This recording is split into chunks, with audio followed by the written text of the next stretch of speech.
السلام عليكم ورحمة الله وبركاته.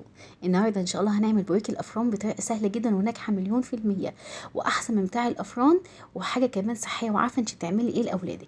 من نص كيلو دي عملنا كمية ما شاء الله عليها وفيرة جدا. ونقول بسم الله الرحمن الرحيم والصلاة والسلام على اله وصحبه اجمعين. اللهم اجعل اعمالنا صالحة خالصا لوجهك الكريم، ولا تجعل للناس منا شيء ولا الشيطان منا نصيب، وتقبله اللهم من بقبول حسن. ولو اول مرة تشوفي قناتي تشرفيني بالاشتراك وتفعيل زر الجرس عشان يوصلك مني كل جديد. لو عجبك الفيديو بقى ما تنسينيش في اللايك والشير لاهلك واصحابك وحبايبك وتعليق جميل اللي بيسعدني. ويلا بينا عشان نشوف الجمال والحلاوه دي اتعملت ازاي. يلا بينا. اول حاجه انا معايا في الطبق بتاعي هنزل عليه بكوبايه من الميه، ميه فتره مش عايزاها تكون بارده ولا سخنه قوي. ومعايا معلقه كبيره من اللبن البودر. انا حبيت اعجن النهارده بالميه، لو عايزه تعجني باللبن براحتك. ومعايا قطعه خميره بحجم كده الليمونه. ومعايا معلقه كبيره من السكر. وهنزل عليها بالبهارات بتاعتي معلقه كبيره من البابريكا، ومعلقه من الكركم، وربع معلقه صغيره من الفلفل الاسمر. الفلفل الاسمر هنا بيخليك ان جسمك يستفيد من الكركم ومن التوابل بتاعتنا. قلبت كويس جدا وهبتدي انزل عليها بمعلقه من معجون الطماطم. وابتدي اقلب، طبعا لازم كل الحاجات دي تتقلب في الاول مع الميه في الاول او الميه تتسيل الاول عشان تدوب كويس قبل ما نحط الدقيق بتاعنا. قلبت كويس واتاكدت ان كل حاجه دابت، السكر والخميره والتوابل بتاعتنا اللي احنا حطيناها. وهنزل معايا كمان نص كوبايه من الزيت. وابتدي اقلب كل المكونات كلها وابتدي انزل بالدقيق بتاعي تدريجي. طبعا كل نوع دقيق زي ما انتم عارفين بيختلف في اكتسابه للسوائل. انا معايا نص كيلو دقيق، وهقول لكم لو احتاجتي دقيق تاني هتحطي هتقليتي حسب نوع الدقيق بتاعك. يعني انت ممكن تقللي عن نص كوبايه نص كيلو الدقيق ده بمعلقه او معلقتين، او تزودي معلقه او معلقتين. طبعا الناس اللي ما عندهاش عجان هقول لك طريقه حلوه جدا للعجين بتاعنا عشان يطلع معاكي العجين حلو جدا، والجلوتين اللي فيه يبقى طالع يبقى جميل. قلبت الاول شويه دقيق ونزلت بالملح بتاعي نص معلقه صغيره من الملح. وابتدي انزل نص كميه الدقيق معايا. اهم حاجه ننزلي جزء بس من الدقيق في الاول ونبتدي نقلب كويس جدا جدا كده بالمضرب اليدوي دوت. هيديكي بالظبط نفس نتيجه العجان واحسن ومن غير تعب ولا مجهود. لما تعجني شويه كده من لمده دقيقه لحد ما الجلوتين بتاعي طلع من قلب الدقيق، فيخلي العجينه بتاعتك ما تشدش معاكي وتبقى جميله معاكي. دي بقى العامل بجد اللي يطلع معاكي رائع جدا، والعجينه تطلع معاكي طريه وجميله.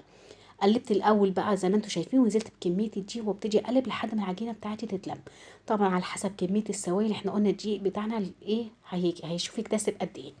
نزلت بنص كيلو الدقيق بتاعي وابتدي اقلب بقى بايديا عشان احس العجينه بتاعتي بقى عامله ايه، محتاجه دقيق كده تمام مظبوطه، وابتدي الم معايا. قلبت بقى الدقيق معايا كده. طبعا لو في اي استفسار ليكي في اي حاجه او لاي كومنت ليكوا باي حاجه، زي ما انتم شايفين انا لميت نص كيلو خلاص، الدقيق جت معايا بالظبط لان انا عارفه نوع الدقيق بتاعي. غطيت العجينه بتاعتي لحد ما تخمر ونبتدي نجهز الحشوه بتاعتي.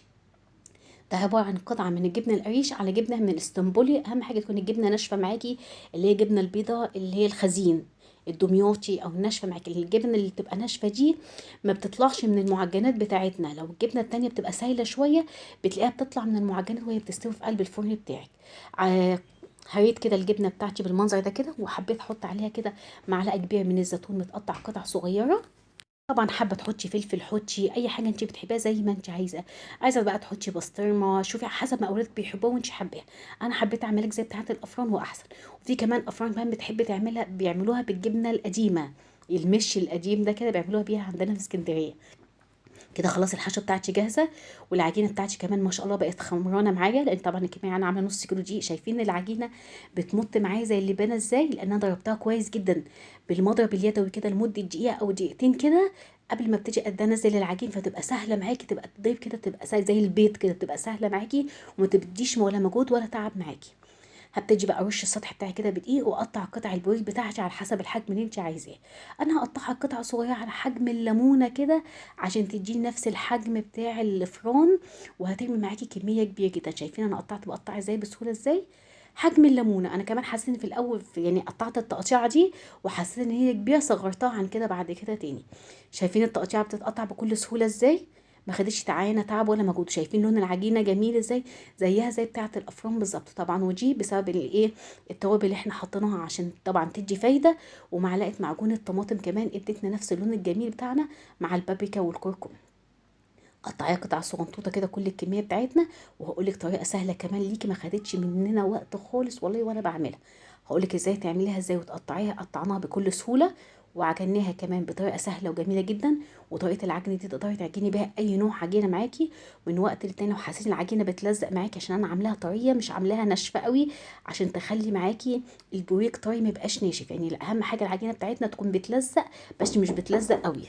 بعد ما قطعت الكميه بتاعتي كده زي ما انتم شايفين، بسم الله ما شاء الله، نص كيلو جمع كميه حلوه قوي. نبتدي بقى اديتها رشه دي كده على الوش كمان بتاعتنا، لان حسيت ان العجينه فيها تلزيقه بسيطه خالص كده، عشان حتى ما تنشفش من من الهواء.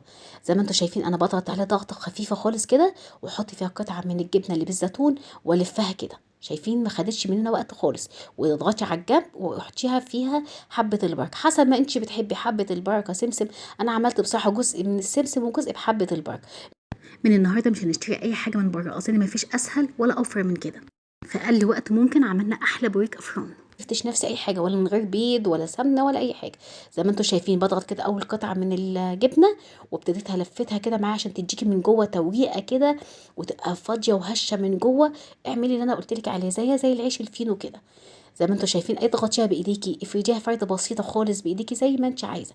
بدخل بس الجبنه في الاول واضغط عليها كده، بس اقفل عليها وابتدي احط حبه البركه واضغط كويس عشان حبه البركه تثبت في قلب العجينه بتاعتنا. زي ما انتم شايفين ما خدتش وقت خالص. واهم حاجه هنسيب مسافه ما بين كل واحده والتانيه. تخمر دلوقتي فحجمها هيكبر معانا، عشان كده احنا عملنا حجم صغنطوط خالص عشان لما تخمر تدينا نفس حجم المخابز، او حجم كده تكون بسيط كده على قد اولادنا. زي ما انتم شايفين حطي بقى حبه البركه، حطي سمسم، سيبيها ساده زي ما هي زي ما انت عايزه. زي ما انتم شايفين ما شاء الله عملت كده صاجين كده بحبه البركه. وابتدي بقى اكمل بقيه الكميه التانية معايا. بص ما شاء الله الكميه اللي فاضله معايا كميه حلوه جدا، كمان تكفي كمان صاجين معايا. هعمل كمان صاجين منهم من نص كيلو دي. عملت كميه حلوه قوي معايا. اول صاج اتعمل معايا شايفينه ابتدى حجمه يكبر كده معايا شويه. انا بقى جبت معلقه من اللبن البودر على رشه من النسكافيه ومعلقه كبيره من الميه، وابتدي اقلب. طبعا الخليط ده هيديكي لون حلو قوي في التحميره بتاعتنا. انزلي بالميه سنه سنه عشان ما تبقاش سايله قوي. طبعا دي للناس اللي مش بتحب تحط صفايل البيض او البيض، تقدري تعملي الخطوه دي، بتدي للمعجنات لون حلو قوي. اي نوع معجنات حطيها عليها. هبتدي ادي بقى فرشه كده مسحه بسيطه كده للبوري بتاعي من اللبن والنسكافيه بتاعي دوت، او قهوه سريعه الذوبان زي ما انتوا بقى بتسموها. وابتدي ادهن دهنه بسيطه خالص كده عشان حبه البركه بتاعتي تثبت. وبرده تقدري تمسحي الاول مسحه اللبن دي، وبعد كده تحطي رشي حبه البركه فوق منها. الاختياري زي ما انت عايزه والاسهل بالنسبه لك اعمليه. يعني السهل بالنسبه لك عايزه تدهني الاول بعد كده ترشي حبه البركه او السمسم، عايزه تحطي السمسم وحبه البركه الاول تدهني اللبن زي ما انت عايزه. هدهن كل الكميه بتاعتي كلها. وطبعا الفرن بتاعي لازم يكون متسخن قبل منه يكون سخن معاكي. المعجنات بتحب الفرن السخن على درجه حراره 200 عشان خاطر ما تنشفش معاكي. انا حسيت ان اللبن عايز شويه ميه فزودته حبه ميه صغنطاطين خالص كده كمان. هكمل دهن بتاعي واحطه في الفرن بتاعي على درجه حراره 200. مش هياخد منك اقل من 10 دقايق هيكون مستوي، لان طبعا حجمها مش كبير. هدهن بقى بقيتها كلها وابتدي اخلص الجزء التاني. زي ما انتم شايفين طلعتها من الفرن ما خدتش معانا 10 دقايق، والكميه بسم الله ما شاء الله كبيره جدا. من نص كيلو دقيق عملت كميه حلوه قوي. خلصت كل كميتي، وبعد ما بردت بقى رصيتها في طبق التقديم بتاعي. وتقدري تحتفظي بيها انك انت تحطيها في الفريزر في اكياس، وقت الحاجه تطلعيها بقى في الميكرويف تسخنيها في طاسه تيفال تسخنيها. ولو سبتيها على الرخامه بتاعتك مع درجه الحراره هتبقى جميله. تنفع في اي وقت، في المدارس، في الخروجات، في وقت فطار، وقت عشاء، في اي وقت. الف هنا وشفا. ومستنيه تطبيقاتكم وتقولي ايه رايكم في وصفه النهارده. ولو عجبتك بقى ما تنسيش في اللايك والشير لاهلك واصحابك وحبايبك، وتعليقي الجميل اللي بيسعدني. بجد النتيجه كانت تحفه جدا، بجد تستحق التجربه وما كلفتناش اي حاجه. واشوفكم في فيديوهات تانية واقول لكم استودعكم الله الذي لا تضيع عنه. في رعايه الله وحفظه حبايبي، مع السلامه.